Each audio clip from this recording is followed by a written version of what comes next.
पार्वती जी यही सब सोच रही थी। क्या हुआ आंटी? रागी ने पूछा। कुछ नहीं बेटा, तुम्हारे जन्म की तस्वीरें भी तो दिखाओ। नहीं आंटी, मेरे जन्म की तस्वीरें नहीं हैं, पर हाँ, जब मैं लगभग साल भर की थी तब की कुछ तस्वीरें हैं।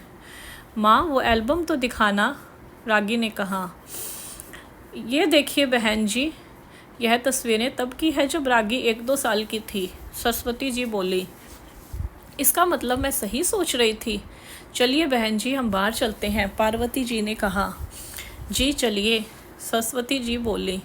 बहन जी, बुरा न मानो तो एक बात पूछूं? पार्वती जी ने कहा।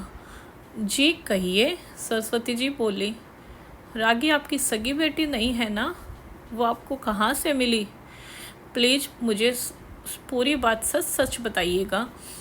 यह सुनकर सरस्वती जी हैरान रह गई।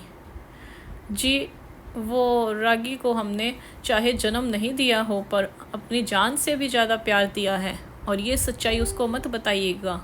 पता नहीं वो क्या सोचेगी। पर ये सब आपको कैसे पता? सरस्वती जी ने कहा। क्योंकि मैं उसकी माँ हूँ, पार्वती जी बोली। क्या?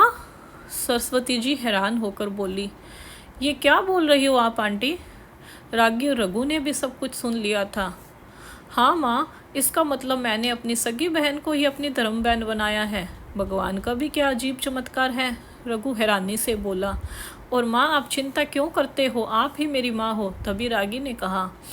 सरस्वती जी ने पूछा। बहन जी, मुझे आज भी याद है, जब रागी हमें मिली थी तो बहुत डरी हुई थी और बोल रही थी कि इसे कोई पकड़ के ले गया था, और फिर सामने एक पुलिस अंकल दिख गए थे तो उसने इसे वहीं छोड़ दिया, और फिर ये वहाँ से किसी तरह बच निकली।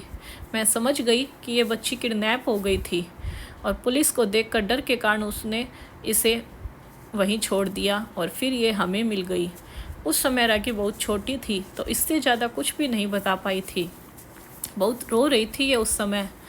फिर हमने बहुत कोशिश की इसके परिवार को ढूंढने की, पर आप लोगों का कुछ भी पता नहीं चला।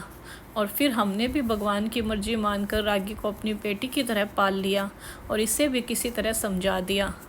आखिर उस दिन ऐसा क्या हुआ था?